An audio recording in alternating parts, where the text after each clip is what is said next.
Welcome to Video 10, Evaluating Historical Accuracy and Significance in History. By the end of this video, you should understand how the History Day framework approaches the idea of accuracy and how students may address their topic's significance. Historical accuracy and significance in history both seem like they rely on you to be an expert, but we'll teach you some ways to rank the categories using a combination of your own knowledge, your judge team's knowledge, and outside sources.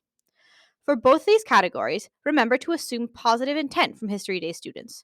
We're not trying to find errors, but to help them discover more history.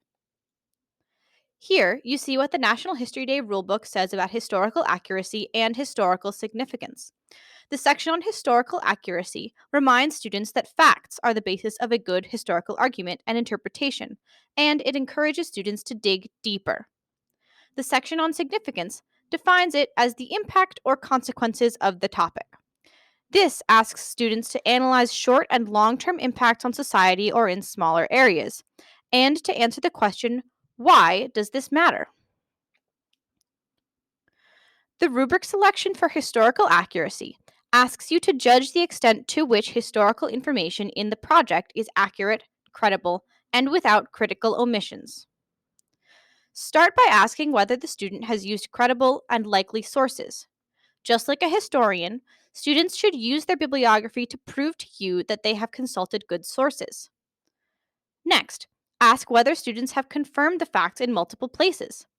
This may show up in the form of either in depth entries and general sources like Encyclopedia Britannica or a National Archives blog post. What you should be looking for is redundancies in sources. You should also judge them on critical omissions. This means that the project should have all the information needed for you to have a complete understanding of the student's topic. Judges are not expected to be experts on every topic. We have many judges without a history background who are excellent judges.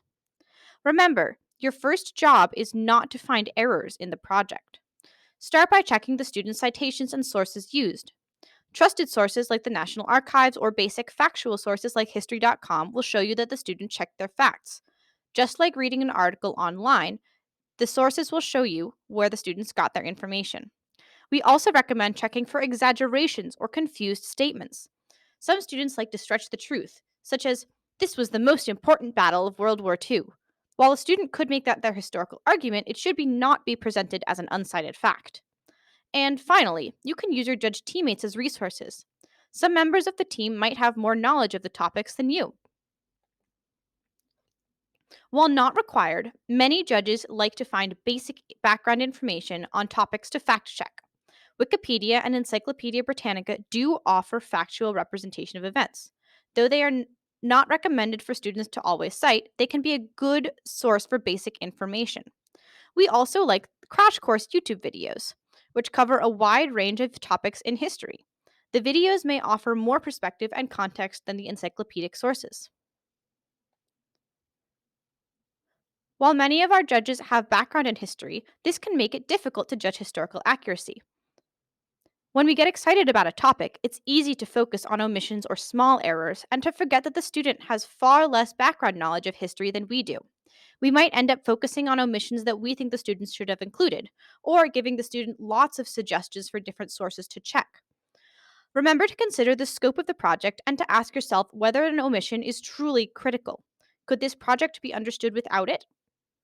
This is also an important rubric mark for which to leave a good comment on your evaluation.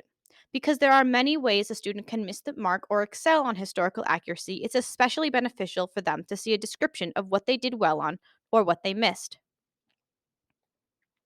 Historical significance's rubric descriptions ask you to rank how much the student has analyzed their topic's impact in their project's conclusion.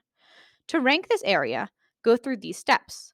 First, find where the student discusses their conclusion. This is generally at the end of their project paper or on one area of their website or exhibit board.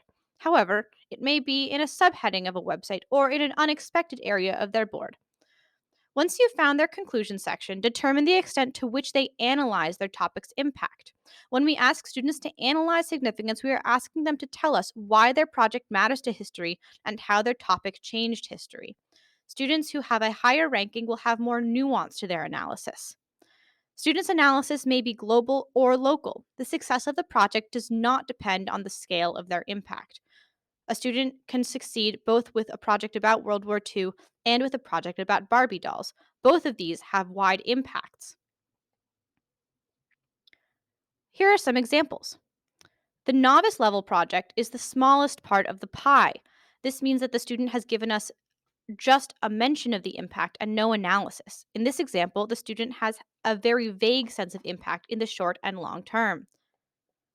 The developing level project includes more details. This shows that the student has given more thought to the impact of the project, and the inclusion of the date the penicillin was made available to the public and the number of people it saves per year now shows that the student researched long and short term impacts.